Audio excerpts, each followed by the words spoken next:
One बगिया ऐसी उलझी, फूल उगे कम कांटे ज्यादा, सिमटा जीवन डूबी सांसें, आना है तो अब भी आजा। यदि आपने अभी तक पिछला अध्याय नहीं देखा है तो कृपया करके पिछला अध्याय देखें। यह अध्याय बहुत महत्वपूर्ण है। कृपया करके इस अध्याय को अंत तक देखें, तभी आप इस अध्याय को समझ सकेंगे। यह अध्याय बहुत रहस्यों को उजागर करता है। सवाल यह नहीं कि संसार बुरा है इसलिए छोड़ दो, और सवाल यह नहीं कि घर बुरा है इसलिए छोड़ दो। मैं अभी कह रहा हूँ कि यदि आपने अभी तक पिछला अध्याय नहीं देखा है तो यह अध्याय बिल्कुल भी आपको समझ नहीं आएगा, या आप इस अध्याय को देखें ही नहीं। पहले आप पिछले अध्याय को देखें, इसलिए छोड़ दो। और सवाल यह नहीं कि पत्नी पाप है इसलिए छोड़ दो। संन्यास का जो अनूठा प्रयोग प्राथमिक रूप से हुआ है वह इस चेष्टा में था कि क्या मैं सब छोड़कर भी बचता हूँ। अगर नहीं बचता हूँ तो मैं नहीं ही था, मैं था ही नहीं, धोखे में था। अगर सब छोड़कर भी बच सकता हूँ, पत्नी नहीं मेरी, बेटा नहीं मेरा, मित्र नहीं मेरा, मकान नहीं मेरा, धन नहीं मेरा, मैं तो निपट नंगा अकेला खड़ा हूँ राह पर। फिर मैं बचता हूँ, फिर भी क्या मैं बचता हूँ। अगर बच सकता हूँ तो ही मेरे पास आत्मा है, अगर नहीं बचता हूँ तो मुझे आत्मा की खोज करनी चाहिए। यह इसलिए नहीं था कि छोड़ने की चीज़ें बुरी हैं, यह इसलिए था छोड़ना कि चीज़ों के साथ रहने पर ख्याल आना मुश्किल होता है कि मैं भी हूँ, या केवल चीज़ों का जोड़ है, या मैं केवल चीज़ों में घिरा हूँ, या मैं चीज़ों से अलग भी हूँ। शहर छोड़कर जाता था साधक, इसलिए नहीं कि शहर में कुछ बुरा है, और इसलिए भी नहीं कि गांव में सत्य नहीं मिल सकता, इसलिए भी नहीं कि परमात्मा कुछ भयभीत है। गांव में आने को वहाँ भी आ सकता है। छोड़कर जाता था इसलिए सिर्फ कि क्या अकेले में भी मैं बचता हूँ कि सो जाता हूँ। अकेले में भी मुझे होश रहता है कि खो जाता हूँ। जब मैं सबको छोड़ देता हूँ फिर भी मैं होता हूँ या नहीं होता। अगर होता हूँ तो ही मेरे पास असली आत्मा की कोई छोटी सी छोटी संपदा है, अन्यथा नहीं। अगर नहीं है तो खोज पर निकलूं, अगर है तो उसे बड़ा करूं। इसलिए जब बुद्ध या महावीर अपनी आत्मा को पा लेते हैं तो गांव वापस लौट आते हैं। जब कोई बहुत डर नहीं है, अब भी डर नहीं है, अब कोई चिंता भी नहीं है, अब वे जानते हैं कि वे हैं, हम बिल्कुल नहीं हैं। इसलिए हमें वस्तुओं से इतना मोह होता है। वह वस्तुओं का नहीं है, वह हमारी आत्माएं हैं। अब कोई आपसे आपकी कमीज छीनता है तो कमीज नहीं छीन रहा है, आपके प्राण छीन रहा है। वह कमीज नहीं है, सिर्फ कमीज ही होती तो इतने परेशान होने की बात न थी।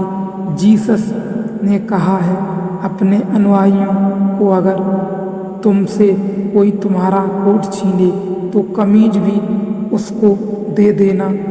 पता नहीं ज़रूरत हो और संकोचवश न छीनता हो, इसलिए कि तुम इतने जोर से कमीज को मत पकड़ लेना कि ऐसा लगे कि तुम्हारी आत्मा है, कमीज तुम्हारी आत्मा है।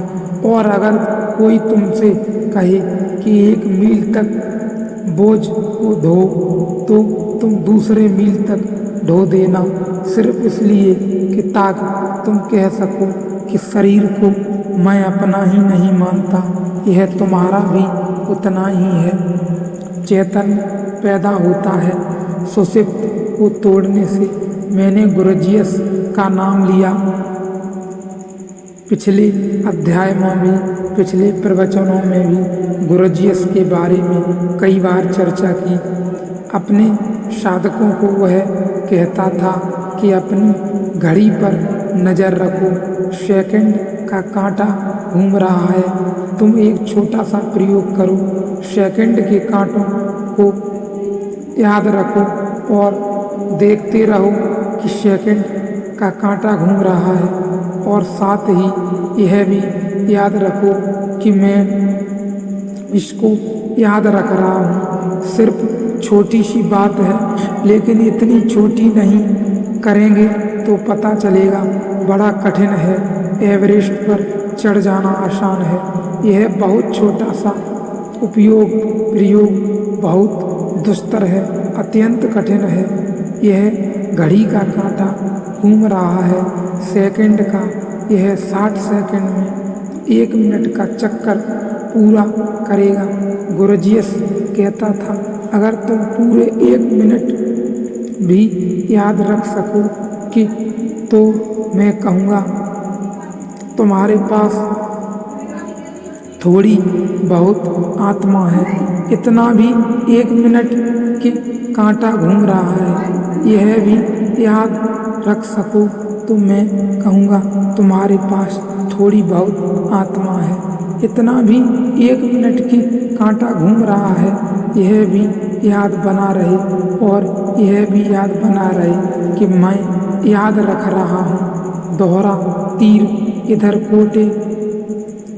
कांटे को भी देख रहे हैं और इधर स्वयं को कि मैं याद रख रहा हूँ उस सुई के, उस घड़ी के सुई कांटे को। और आप हैरान होंगे कि 3-4 सेकंड भी नहीं चल पाता कि झपकी आ जाती है। 3-4 सेकंड भी नहीं चल पाता तो कांटा भूल जाते हैं या खुद को भूल जाते हैं। 2 में से एक ही याद रहता है, एक भूल जाते हैं। 1 मिनट याद रखना मुश्किल है कि मैं हूँ, तो सुषुप्त बड़ी गहरी होगी। अगर कांटा भूलता है तो भी सो गए। कांटा कब भूलता है? कांटा तब भूलता है जब कोई और विचार बीच में आ जाता है और दृष्टि वहाँ से गोचर हो जाती है, अगम्य हो जाती है और ध्यान वहाँ खिंच जाता है, कांटा भूल जाता है। अगर कांटा नहीं भूलता और ज़बरदस्ती रोककर कांटे पर ध्यान रखते हैं तो भीतर से ही ध्यान खिसक जाता है कि मैं ध्यान रख रहा हूँ। अत्यंत मालूम पड़ती है। आदमी इसकी स्थिति बहुत अत्यंत कि 1 मिनट भर याद न रख सके कि मैं हूँ, लेकिन इसका कारण है, और इसका कारण है सुषुप्त की धारा को हमने कभी छुआ ही नहीं। हम गहरे में सोए ही हुए हैं। थोड़ी बेचैनी बाहर होती है। एक आदमी सो रहा है, आप उसकी टांग खींच देते हैं तो वह करवट लेकर जरा सी आँख खुलता है और कुछ बड़बड़ाकर फिर सो जाता है। बस ऐसी ही हमारी जागृति है। इस जागृति को आगे और विस्तार से समझने के लिए देखें अगला अध्याय।